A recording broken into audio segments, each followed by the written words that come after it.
Okay, so I am back at the house where I was born. Of course, I'm building my small house in the woods, and I always come back here because this is where it all started. So I'm actually contemplating coming out here, getting some of this old wood and possibly some tin from here. Maybe not this tin, but there's some other tin on the property that we had, other outbuildings. So I was thinking about getting some of that tin to put on my house, or actually more likely the wood, but upon closer inspection, it looks like I may not be able to find really good wood here because this house has been here probably about 100 years, and probably about 50 or 60 of those years the place has not been upkept or no one's lived here. So I'm thinking that I won't be able to find too much good wood in here to use to do something at my place in the woods, but nevertheless, I'm going to give it a shot. It's pretty much on its very last leg. I'm walking around the house as I shoot, attempting to keep from stepping on an ant bed and things like that as I pan around, but there isn't a whole lot left of this house. This is, of course, the house where I was born. This is a back room, and as I pan around, you'll see there was a front room, and as far as I can remember, that's pretty much the only two rooms there were, but I'm told by my brothers and stuff that there were at least two more rooms that my father built. Those have since fallen, actually rotted and fallen, so that's mostly gone. So as I pan around to the front of the house, and as you can see, lots of trees have grown up close to the house because basically that's what happens if no one's around living in the structure.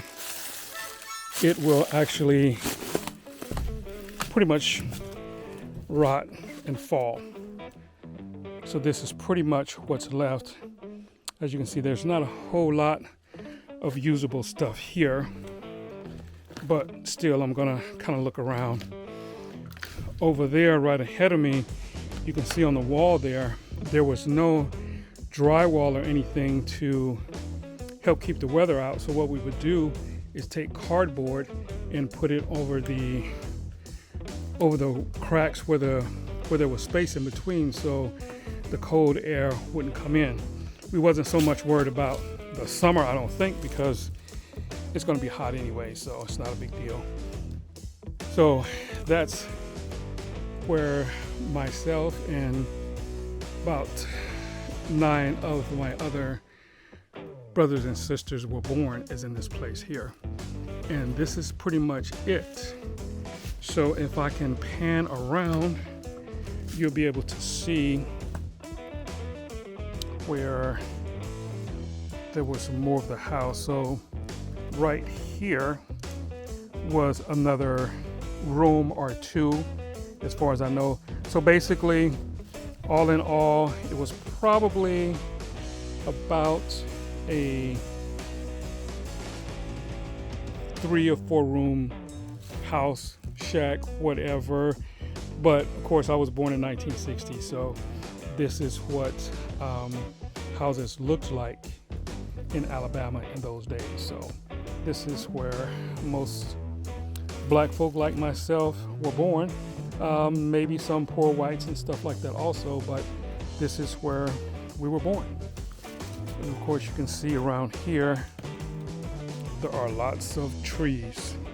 And of course, this many trees weren't growing when we were here because there was so many kids around, nothing could grow because it would get trampled and all that kind of stuff. But this is what happens when no one lives in a place for 50, 55, 60 years or something like that. So that's what we have. So once again, I will try and get something out of here that's usable so I can have at least a few memories of the place where I was born in my house in the woods, so that it's not totally gone.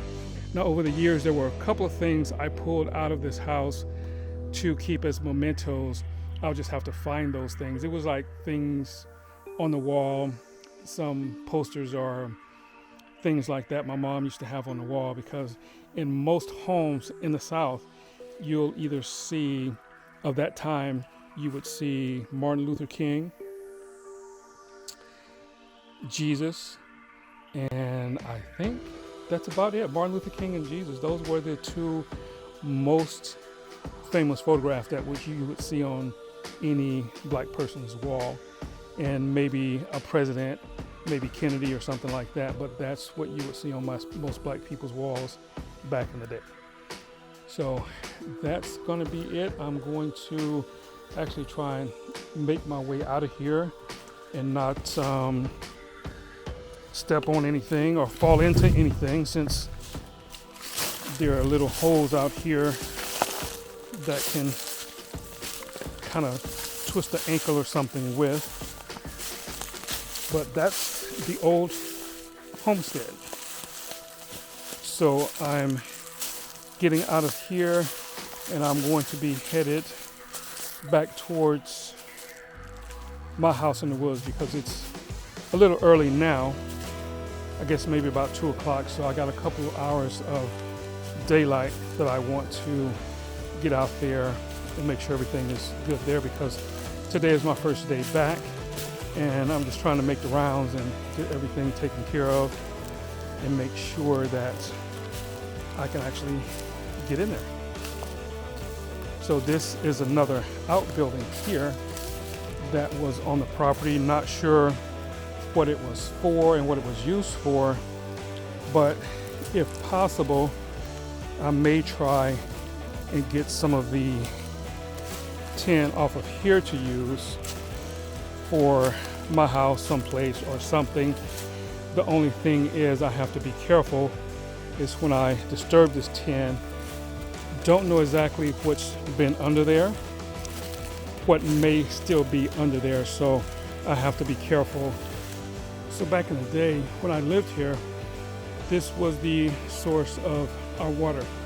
There is a natural spring that comes up right between these two trees here, and of course these have grown since we left here, because I was saying earlier, when no one's around, trees just kind of grow on their own, and it would start where it was and it would actually kind of flow this way.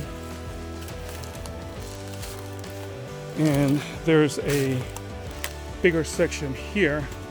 So it was either the first section I showed you or this section right here where we actually had dug out so that it would continue to fill. And this water here, as long as we kept it dug out, would flow all the way down here, going down the road here, down the hill here. And this was our source of water. And of course, when you have water, you pretty much have everything you need as far as sustainability and things like that, and staying alive, because water and food, shelter, that is the major thing that one needs to continue living. So I actually took a shortcut through here because it's hard to drive up with the truck. So I thought I'd take a little shortcut, and it's really eerie because since I haven't been here for a very long time, you start walking around in trees and you kind of sort of know where you're going, but you don't really. So I stop every now and again and look around to just basically gauge where I am, where I come from, and where I'm trying to get to be. But this path that I took here took me further, a little past the house, but I got to a clearing where I kind of figured where I was, and I was able to make it. But as you can see, as I pan around here, all the way straight ahead here is my aunt's house across the road there. That's where I parked. So as long as I can see that, I'm okay. I just have to get there. But in the spring and summertime, all of this is actually green, and it's really hard to figure out where you are because every tree looks alike. And it's just a really interesting thing being out here after a long time when you can just kind of get turned around and who knows, maybe lost, but I kind of know where I am. thus far. So, but I always like to try and keep my bearings where I can actually get back to where I came from, and that's the most important thing, because it is winter and it does get pretty cold out here, and I'm sure even though it's winter, the bugs come out and try and eat you alive as they would normally in the summer anyway. I'm going to go ahead and end this video and get back on the road and get back up to my small house in the woods and see what's happening out there. So there we go. We will see you on the next video. Hopefully in the next day or two, I'll start shooting more and get everything together.